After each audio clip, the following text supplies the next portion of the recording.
Olá, sejam todos bem-vindos em nosso canal para juntos estudarmos a Bíblia, a palavra de Deus. Quero agradecer a todos inscritos em nosso canal. Você que ainda não está inscrito, essa é uma boa oportunidade de se inscrever. Não se esqueça de ativar o sininho, de fazer o seu comentário e dar o seu like aí para nos ajudar no canal, né? E não se esqueça também de compartilhar os nossos vídeos com seus amigos, né, seus parentes, para que esse evangelho de Cristo possa alcançar muito mais pessoas. Conto com você, hein? Bom, para iniciarmos o estudo de hoje, gostaria de convidar você a orar comigo. Vamos lá? Senhor nosso Deus que estás nos céus, pedimos a tua bênção ao estudarmos a tua palavra, ao abrir a Bíblia no dia de hoje, que o seu Santo Espírito possa nos abençoar com conhecimento e sabedoria, Senhor. Em nome de Jesus, amém. Deus seja louvado. Para iniciarmos hoje o estudo da Bíblia, vamos continuar usando o nosso guia de estudo, que vem com o tema para este trimestre, as 3 mensagens do Apocalipse. Hoje, sábado, dia 20 de maio, um feliz sábado para todos os nossos amigos e nossos irmãos. Bom, o tema de hoje, uma cidade chamada Confusão. E o verso para memorizar, né? Vamos lá, está lá em Apocalipse 17, versículo 14. E diz assim para nós: E pelejarão eles contra o Cordeiro, e o Cordeiro os vencerá, pois é o Senhor dos senhores e Rei dos reis. Vencerão também os chamados eleitos e fiéis que se acham com ele. Então aqui o verso está dizendo para nós, se nós estivermos junto com Jesus Cristo, nós também seremos vencedores. Meu amigo e minha amiga, esta lição desta semana, ela vem trazendo para nós 2 assuntos importantes. Primeiro, uma está lá em Apocalipse 12, que fala da mulher vestida de sol, e a outra mulher, que está em Apocalipse 17, vestida de escarlate. Nós sabemos, eu sei que você sabe, que mulher na Bíblia significa igreja. Então, nós vamos falar nesta semana sobre duas personagens principais que se refere à igreja. Primeiro, a igreja pura de Deus, vestida de sol, aquela que não se contaminou com que se manteve pura, manteve ali o verdadeiro, o evangelho verdadeiro de Jesus. E uma outra que não se manteve pura, que se contaminou, né? Que se contaminou, se embriagou e deixou, né, de ser uma igreja pura. Então nós vamos comentar sobre esses 2 assuntos. Na lição dessa semana estudaremos essas 2 mulheres do Apocalipse e vamos examinar mais profundamente o conflito entre a verdade e o engano. Então eu convido você para estar comigo durante toda essa semana para continuar estudando a palavra de Deus. E vamos lá! Domingo, dia 21 de maio, 2 sistemas opostos. Que sistema era esse? Que oposição tinha um para com o outro? Está lá em Apocalipse 12, versículo 17, que diz assim: E o dragão irou-se contra a mulher e foi fazer guerra ao resto da sua semente, e os que guardam os mandamentos de Deus e tem o testemunho de Jesus. O que é testemunho de Jesus? É acreditar piamente, pessoalmente, né? Que Jesus é o Filho de Deus, o Salvador do mundo, o Cordeiro de Deus que tira o pecado do mundo. Isso é ter o testemunho de Jesus, ser o nosso Salvador e Redentor. Então, Satanás, ele irou contra esse povo e foi perseguir esse povo, né? Então a intenção de Satanás era perseguir esse povo, eliminar esse povo. Então ele usou o quê? A igreja que se contaminou. O que eu quero dizer com isso? Pessoas que se diziam cristãos, né? Foram perseguir os cristãos, foram ser usados pelo inimigo a perseguir os cristãos. Está lá em Apocalipse 17, versículo 14, diz assim para nós. Apocalipse 17, versículo 14. Pelejarão eles contra o Cordeiro, e o Cordeiro os vencerá. E, continuando, vencerão também os chamados eleitos e fiéis que se acham com ele. Então, todos aqueles. Então, Satanás irá pelejar contra o Cordeiro, e o Cordeiro será vencedor. Então, o que acontece? Existirá uma batalha entre o bem e o mal na terra, aqui, entre os homens. E Satanás irá usar esta mulher, igreja, para perseguir os fiéis. Mas, em Apocalipse 14, versículo 8, diz assim, olha lá, e o outro anjo seguiu dizendo, caiu a Babilônia, aquela grande cidade que a todas as nações deu de beber do vinho da ira da sua prostituição. Caiu Babilônia, ela teria um prazo, ela ia cair, ela ia perder o seu poder, ela ia deixar de perseguir o povo de Deus, né? Vamos lá, então, continuando. Lá em Apocalipse 17, 1 e 2 diz assim, vi um dos 7 anjos que tem as 7 taças e falou comigo dizendo, vem, mostrar-te-ei o julgamento da grande meretriz, que se acha assentada sobre muitas águas. Meu amigo e minha amiga, você sabe o que significa muitas águas? Muitas águas é povos e nações. São povos e nações, muitas águas. Então, esta igreja, ela está sobre todo o mundo, sobre todas as nações, sobre todos os povos. Mas ela ia cair, né? Como a Bíblia está dizendo, com quem se prostituíram reis de toda a terra. Então, aqui é esta besta com 7 cabeças significa 7 reinos, 7 poderes políticos, que chifre que significa também poder, né? A besta, as 7 cabeças significa reinos, né? Reinos, governos, e o chifre significa poder, que uma dessas cabeças aqui tem muito mais poder que as outras. Vamos lá. O que é? Uma mulher vestida de púrpura e escarlate, besta escarlate, a Bíblia chama de prostituta. Ela deixou o seu verdadeiro amor, que era Jesus Cristo. Então, essa prostituta, ela se prostituiu com poderes políticos, né? Para ter mais poder. Ela se uniu com o poder político para esta igreja ter mais poder.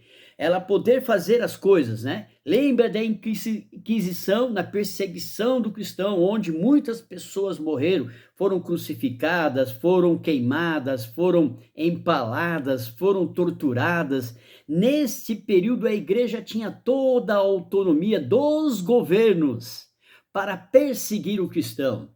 E eram 7 cabeças. Hoje, no passado, essas 7 cabeças, que era na Europa, né? Que vamos lá, que era França, Inglaterra, Alemanha, né? Itália. E hoje está sobre o G7, né? Onde vem encabeçando os Estados Unidos. Os Estados Unidos da América é o grande poder político mundial. Hoje, muitas pessoas falam no G8, né? Daqui a Rússia é o 8º país, mas ela não tem poder de voto. Quem tem poder de voto hoje é o Japão, a Itália, a Alemanha, o Reino Unido, a França e os Estados Unidos. Então, esses países têm um poder de voto. Então, tudo passa pelo G7. Então, esses países têm todo o poderio, tanto econômico, como político, como também militar, não é? E a igreja, no passado, se uniu com esses reinos, né? Para poder dominar o mundo. E embriagou esses reinos através em busca do poder. Isso indica algo muito negativo, né? Prostituíram-se. Esse símbolo de falsos ensinamentos, falsas doutrinas e práticas falsas, que significam doutrinas de Balaão. O que é doutrinas de Balaão? Misturar o santo com o profano. É um pé na igreja e outro pé no mundo. Então, o que é profano? Tudo que transgride o sagrado. Então, essa igreja, ela transgrediu o sagrado de Deus. Ela mudou as coisas. E quem não estava dentro desses seus princípios era perseguido e morto. Vamos lá, continuando. Como, então, a gente temos que nos proteger para que a gente não caia neste mundo de confusão, para que a gente não se embriague. Hoje, muitas igrejas, se você olhar aí na internet, no TikTok, você vai ver grandes movimentos religiosos fazendo coisas absurdas que não tem nada a ver com a Bíblia, não tem nada a ver com as doutrinas de Deus, com o plano de Jesus. Não falam de salvação, não falam da volta de Jesus, falam de diversas coisas, menos que Jesus vai voltar. E lá em Efésios 6, versículos 10, 11 e 18 diz assim: no demais, irmãos meus, fortalecei-vos no Senhor e nas forças do seu poder. Revesti-vos de toda a armadura de Deus. De toda a armadura de Deus. Né? Para que possais estar firmes contra as astúcias e ciladas do diabo. Como posso fazer isso? Orando em todo tempo, com toda oração, súplica no Espírito, vigiando nisso com toda perseverança e súplica por todos os santos.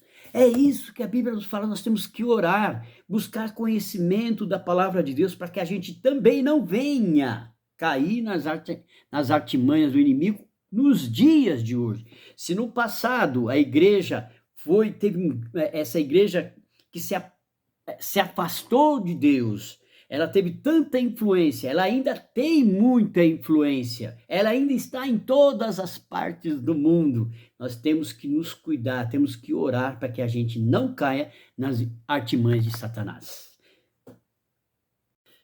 Segunda-feira, dia 22 de maio. Na lição anterior, nós falamos um pouquinho da igreja no período medieval, né? De 1400, porque a igreja ela perseguiu os cristãos durante mais de 1260 anos. Perseguiu o povo de Deus, né? E ali, quando terminou esse período, a igreja ela foi ferida de morte e ela perdeu todos os seus poderes políticos, a sua influência política. Mas nesse período de 1260 anos, o povo foi martirizado, perseguido, esquartejado, queimado, crucificado, empalado, torturado. Então, nesse período, o povo de Deus, o povo fiel, vivia fugindo, né, se escondendo.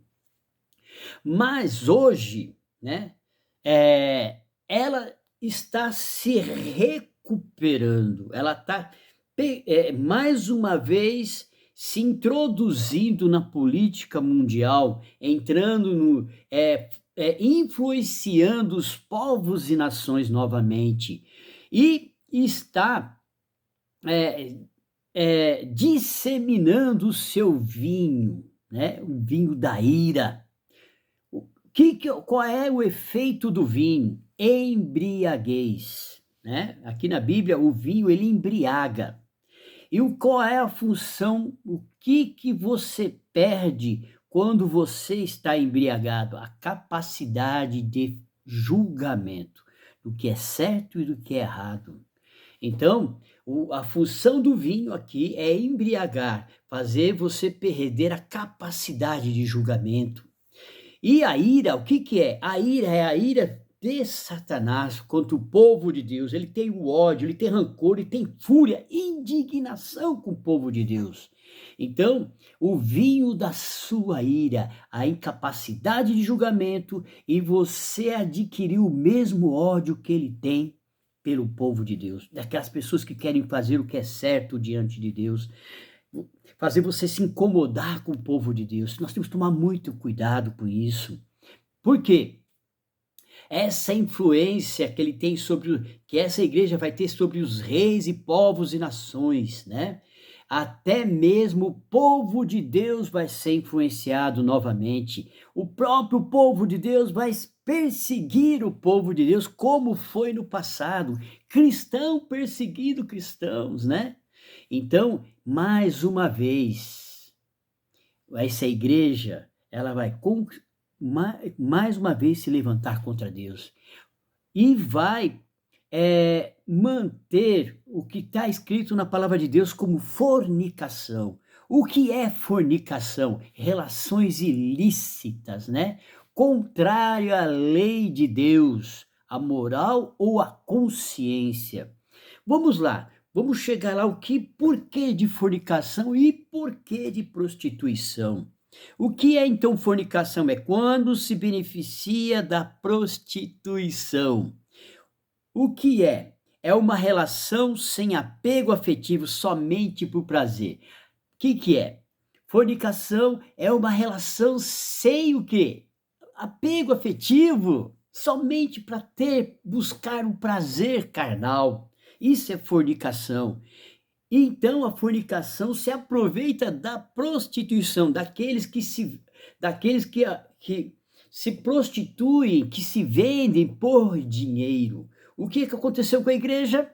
A igreja se vendeu para o Estado, né? A igreja, para ter poder, ela se vendeu para o Estado, cedeu para o Estado para fazer a vontade do Estado. E o Estado está se aproveitando da igreja, né? Vamos lá. Com o Estado, qual é a função do Estado? A ter o controle das pessoas. E qual é o local que as pessoas se sentem podem ser manipuladas? Na igreja. Né? A igreja, ela tem um grande poder de manipulação sobre as pessoas, porque Deus mandou, né? Então muitas pessoas, em busca de fazer o que é correto, acabam fazendo o que é incorreto, né? Por líderes religiosos, começam a fazer o que é incorreto. Então, o que aconteceu? A declaração que ela cometeu fornicação com os reis da terra. Então, a igreja vai começar a fazer fornicação com os reis da terra. Então, os reis vão se aproveitar da igreja, né? Ela vai ser a prostituta e os reis irão se aproveitar. Observe que Deus chama seu povo para sair da Babilônia, dessa confusão. O sistema que está prestes a cair por causa da sua natureza corrupta e maligna, sendo morada de demônios, esconderijo de todo tipo de ave imunda e detestável. Apocalipse 18, versículo 2. Bom, o simbolismo do suco da uva é usado no Novo Testamento para representar o sangue puro de Jesus.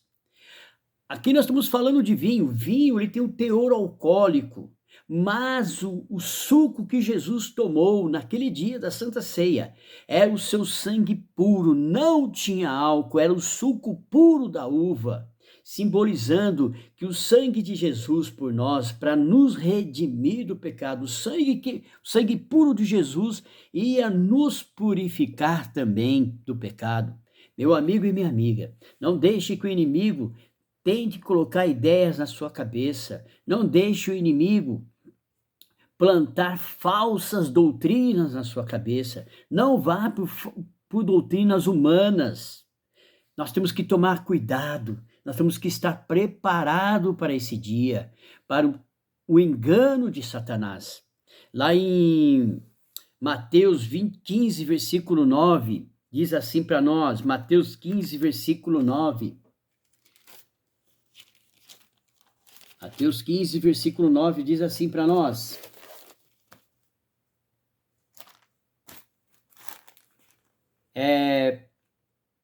mas eu em vão me adoro, ensinando doutrinas que não são, que são preceitos de homens. Nós temos que tomar muito cuidado, porque a igreja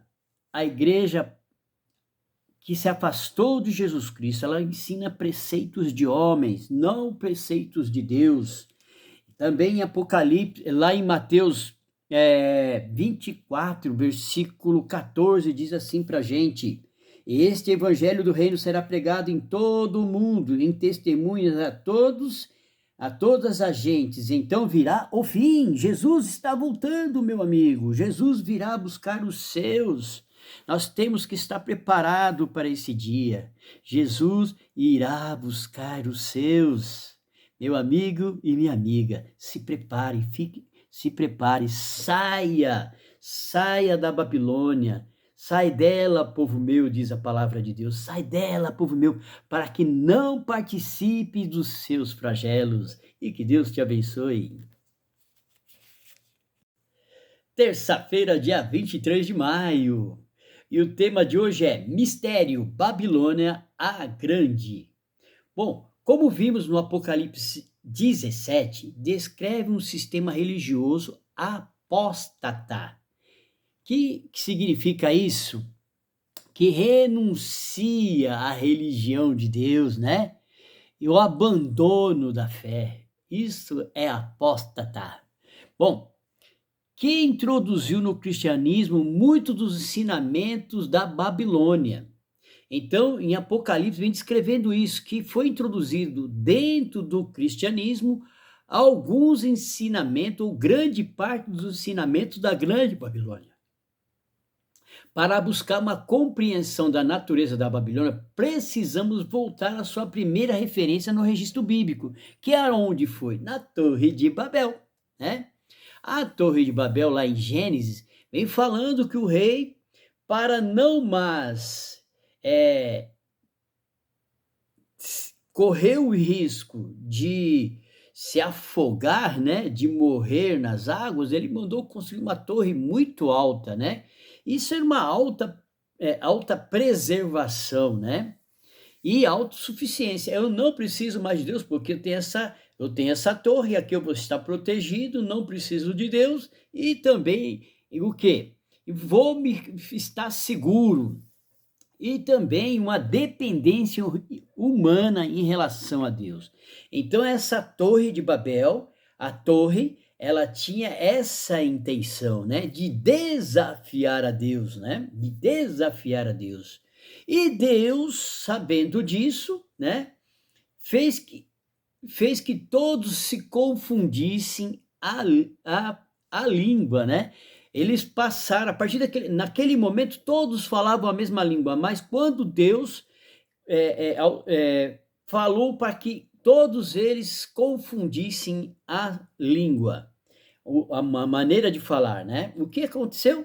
Então, enquanto um pedia uma pá, ele dava o balde, um pedia água, ele dava o tijolo, e assim por diante, aquela confusão. Mas as pessoas foram encontrando um ponto comum entre eles e foram se juntando em grupo e foram saindo, né? E foram cada um para o seu canto. Onde hoje, né, existem em várias nações, todas as pessoas com línguas, né, e dialetos diferentes. Vamos lá. Enfim, a Torre de Babel, ela foi construída para se opor a Deus e a palavra de Deus. Olha que coisa interessante, como o ser humano ele chega a tal ponto, né, de não querer mais Deus na sua vida. A Babilônia é tão maligna que é descrita como embriagada com o sangue dos santos e com o sangue das testemunhas de Jesus Cristo. O que aconteceu, né? Essa taça aqui, vamos dizer que ela estava cheia do sangue do povo de Deus. Ela se embriagou com com o sangue do povo de Deus. E tornando embriagada, ela perdeu o senso de justiça, do que era certo e errado diante de Deus. Preferiu fazer o que é errado, né? Bom, Babilônia espiritual representa uma religião fundamentada em tradições. Tradições, não orientações de Deus, mas sim tradições humanas, né?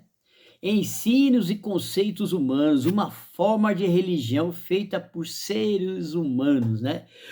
Por exemplo, um líder falou: olha, você a partir de hoje não vai mais usar sapato, vai andar descalço. Quer dizer, é uma tradição humana. A partir de hoje você só vai usar branco, não vai mais usar outras cores de roupa. Então, tradições humanas. Construída por influentes líderes religiosos, mas que se opõem ao poder do evangelho e o poder e a igreja que Jesus construiu com base no amor. Olha só, não na violência, né? Então, eles pegaram aquela ideia que você tem que fazer o que eu mando e não o que eu faço, né? Essa era a ideia. Então, os líderes daquela época, até no tempo de Jesus Cristo, os líderes tinham essa maneira de ver, né? Os líderes religiosos, de fazer os que eles mandavam, né? Você tem que fazer isso, você não pode fazer isso. Então, pessoas, elas buscavam fazer as pessoas ficar sob o seu controle, não sob o controle de Deus, né? Não sob o amor de Deus, mas embaixo de tirania, de obrigação, de deveres, não por amor, não fazer a vontade de Deus por amor, mas sim fazer o que eles queriam, não de fazer a vontade de Deus. Em Apocalipse descreve dois sistemas religiosos. O primeiro revela confiança em Jesus Cristo e dependência da sua palavra. O segundo revela confiança na autoridade humana e dependência de mestres religiosos e humanos. Então, existe dois fundamentos: o fundamento da vontade de Deus e o fundamento da vontade do homem. E nós sabemos que a vontade do homem é caminho de perdição, e a vontade de Deus é o caminho para a salvação. Uma abordagem humanista da fé que substitui a dependência de Cristo para se obter salvação pela dependência da tradição da igreja. Então, eles creem que a tradição da igreja salva, não Jesus, mas o que fazer, o que você deve fazer é o que vai te salvar, mas não o amor de Jesus, não a lei de Deus salva, mas sim a tradição da igreja. Meu amigo e minha amiga, não se pegue a tradições. Estude a palavra de Deus. Vê o que realmente Deus quer de você. Que você seja uma pessoa diferente, uma pessoa que se encontrou com Jesus, né? Quantas pessoas não se encontraram com Jesus e mudaram sua vida por completo? Se você ainda não sente isso dentro de você, essa vontade de mudar, peça a Deus. Se você está na sua zona de conforto, aqui tá bom, não, peça a Deus, para que Deus, porque senão você pode correr o risco de ser enganado por essas pessoas que só têm a intenção de se aproveitar do ser humano e também permitir que ele se perca. Todos que seguem doutrinas de homens se perderão. Se perderão. Que Deus te abençoe. Até daqui a pouco no próximo estudo. Quarta-feira, dia 24 de maio, um chamado ao compromisso. Deus está chamando a cada um de nós para ter um compromisso pessoal com Ele. Este apelo de Apocalipse é urgente. Deus está chamando você para ser fiel a Ele. Resumindo, esse simbolismo das duas mulheres, mesmo que pareça que o povo de Deus será derrotado no grande conflito cósmico entre a verdade e o engano, Deus promete que sua igreja triunfará no final. Está lá em Mateus 16, versículo 18, e diz assim para nós: Pois também eu te digo, Pedro, tu és Pedro, sobre esta pedra edificaria minha igreja, e as portas do inferno não prevalecerão contra ela. Então não adianta, o inimigo já está derrotado. Cristo é esta rocha sólida que fundou a igreja, está fundada sobre a rocha que é Jesus Cristo, né? E Jesus, através do seu ensino, da sua palavra, é guiado por seu Espírito, além, né, de ser fundados, edificados sobre a rocha, o Espírito Santo de Deus nos guia na sua palavra, na verdade. Qualquer líder religioso que coloque opiniões ou tradições humanas no lugar ou acima da vontade revelada por Deus nas Escrituras está simplesmente promovendo a confusão babilônica. Então, se um líder religioso está querendo ficar acima da palavra de Deus, né? Ele está simplesmente indo contra a vontade de Deus e está pregando a confusão. Então, meu amigo e minha amiga, não se deixe levar por doutrinas humanas. A união da igreja com o Estado se levantará mais uma vez. A Babilônia espiritual, com um líder espiritual, afirmando falar como Deus. A palavra será declarada como a própria palavra de Deus, e suas ordens, as ordens de Deus. Bom, ao longo dos séculos, os pontífices romanos se declararam que estão no lugar do Criador aqui na Terra. Em sua carta encíclica, no dia 20 de junho de 1894, o Papa Leão XIII declarou: nós temos na terra o lugar de Deus Todo-Poderoso. Nós estamos no lugar de Deus Todo-Poderoso. Meu amigo e minha amiga, o dicionário eclesiástico diz: o Papa é de tão grande dignidade e tão exaltado que ele não é um homem, mas Deus, o vigário de Deus. Olha que coisa! Então, o homem, o Papa, ele é um poder instituído. Vem um Papa e vai, né? Vem um e morre ou é aposentado, vem outro, ocupa o seu lugar e assim vai substituindo. Então não é a pessoa, mas sim o poder que ele representa, que está no lugar de Deus. Paulo disse: esse poder se opõe e se levanta a tudo que se chama Deus e é objeto de culto, aponta-se a sentar-se no santuário de Deus. A ponto de assentar-se no santuário de Deus, apresentando-se como se fosse o próprio Deus. Ele diz que tem autoridade de perdoar pecados, de tornar uma pessoa santa ou não, né? No caso, beatificar, né? Então, é o Papa que torna uma pessoa santa, não é Deus, é o Papa. Aqui é o Papa. Meu amigo e minha amiga, nós temos que tomar cuidado.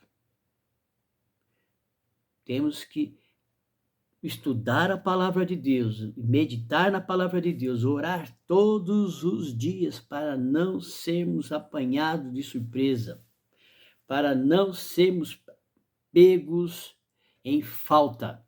E quando Jesus voltar, ele vai levar os fiéis, os eleitos, para estar com ele. Quinta-feira, dia 25 de maio, Babilônia, o centro da idolatria. Bom, o que é idolatria? Todo aquele que presta culto a ídolos, né? Ídolos de madeira, barro, ferro, e e assim por diante, né? Todos esses ídolos que a pessoa presta culto, vai até ele presta um culto, isso se chama idolatria. Olha o que Jeremias diz para a gente lá em capítulo 51, 17 e 47. Diz assim: é, embruteceu-se todo homem, embruteceu-se, né? Se tornou o que? Tosco, estúpido, não tem ciência, envergonhou-se todo o orífice de imagem, todos aqueles que fazem orífice, né, que trabalha com metal, ferro, ouro e prata. Bom, é de origem de escultura, porque a sua imagem de fundição é mentira, não há espírito em nenhuma delas, quer dizer, não há vida em nenhuma delas. E o 47 diz assim para nós: por quê? Portanto, eis que vem dias em que visitarei as imagens de escultura da Babilônia, e toda a sua terra será envergonhada, e todos os seus traspassados cairão no meio dela. Meu amigo, aqui Deus está fazendo, fala que vai interferir e interferiu na Babilônia, né? Você vendo na lição aí, você vê o que aconteceu com a Babilônia. Ela foi derrotada. O que a Bíblia ensina sobre a idolatria? Está lá em Êxodo 20, versículo 4 a 6. Deus condena a idolatria. Está lá no segundo mandamento de Deus, né? Está lá em Êxodo 20, versículo 2 e 3. Vamos lá. Êxodo 20, 2 e 3. Diz assim: não terá outros deuses diante de mim. Não farás para ti imagem de escultura, nem alguma semelhança do que há em cima nos céus, nem embaixo da terra, nem nas águas, nem debaixo da terra. Quer dizer, Deus está falando: não quero que faça isso, não quero que faça imagem de nada que existe na água, nem embaixo da água, nem em cima da terra, nem que existe no céu. Não é para fazer nenhuma imagem de escultura, né? Não fará para ti de escultura nem alguma semelhança. Não há, Deus não quer, Deus não aceita esse tipo de coisa. Embora a idolatria de Babilônia seja mais profunda que se curvar diante de uma imagem de madeira e pedra, a Babilônia espiritual se assemelha à antiga Babilônia, com a imagem introduzida na sua adoração. Não tem um lugar que você não vá dentro de um templo, né, de adoração, nesta Babilônia espiritual, que não tem uma imagem para ser adorada, né? Onde as imagens estão ali para ser, eles falam que não é para ser adorada, é para olhar e respeitar e lembrar, mas as pessoas acabam adorando, acendendo vela, pedindo, fazendo promessas, né? Pedindo benécias a essas imagens, e Deus não se agrada disso. Deus, ele se incomoda com isso, porque ele fez isso lá nos seus mandamentos, porque o povo de Deus, quando saiu do Egito, já se acostumando a adorar imagens, inclusive muitos deles trouxeram imagens do Egito junto com eles, né? E Deus condenou esse tipo de coisa. No entanto, lá no deserto, quando Moisés subiu ao monte para trazer as tábuas dos 10 mandamentos, o que o povo obrigou Arão a fazer? Um bezerro de ouro, para que eles pudessem adorar enquanto... E eles viam lá no monte, né, os raios, os relâmpagos na manifestação de Deus. Mesmo assim, eles obrigaram Arão a fazer uma imagem de escultura, porque Arão era artesão, era orífice, né? Orífice. Ele fazia ali imagens, ele fazia trabalhos em ouro e ferro. Então eles obrigaram Arão a fazer isso. Então o povo de Deus também já tinha esse hábito. Deus, a lei de Deus estava indo contra esse tipo de coisa. E Deus não quer que a gente também não caia nesse erro de adorar imagens pagãs, né? Imagens pagãs, porque este é um costume pagão. O que é pagão? Adoradores de ídolos, né? Que que adoram imagens inanimadas, figuras daquilo que de pessoas ou de animais, né. Então isso é pagão, isso é ser pagão. Então Deus isso é um costume pagão, e Deus não se agrada disso. No estudo de sexta-feira, no dia 26 de maio, vem falando assim, a mensagem do Apocalipse 14, anunciando a queda de Babilônia, aplica-se às organizações religiosas que se corromperam. Não é somente a Babilônia, a igreja, a grande meretriz, não. Tem as outras organizações religiosas que vão pelo mesmo caminho da confusão, né? Então Deus, ele está chamando a atenção disso, né? Que se corromperam, visto que essa mensagem segue a advertência sobre o juízo. Deus irá trazer o juízo. Deve ser proclamado nos últimos dias, portanto, não se refere apenas à igreja de Roma, pois essa igreja tem estado em condição decaída há muitos séculos. Ellen White, no seu livro O Grande Conflito, página 326, vem falando que hoje Deus está trazendo uma advertência para o povo, para o povo. A igreja pagã, ela vai continuar no seu caminho, mas o povo não tem necessidade, não precisa continuar nesse caminho. Há chance de se arrepender, há chance de retornar para Deus. Deus está dando a oportunidade a todos. E nós que conhecemos a verdade, temos que, com amor, com carinho, falar para essas pessoas de um Deus verdadeiro, de um Deus que ama, de um Deus que morreu por cada um de nós, de Jesus que morreu na cruz para nos livrar da morte eterna, para nos dar vida eterna. Nós temos que falar para essas pessoas, a gente não podemos nos calar, meu amigo e minha amiga, meu irmão e minha irmã, não podemos nos calar. Nós estamos nos últimos minutos do planeta Terra. Jesus está perto de voltar e eu e você temos esse compromisso de pregar o evangelho a todas as pessoas, a todos os povos e nações. Nós temos esse compromisso. Quando eu aceitei Jesus na minha vida, eu aceitei trabalhar para Jesus, pregar o evangelho, falar de Jesus a outras pessoas com amor, como Jesus me achou. Eu quero levar esse Jesus para que outras pessoas também o encontrem e o aceite. E que Deus te abençoe. Até o próximo estudo.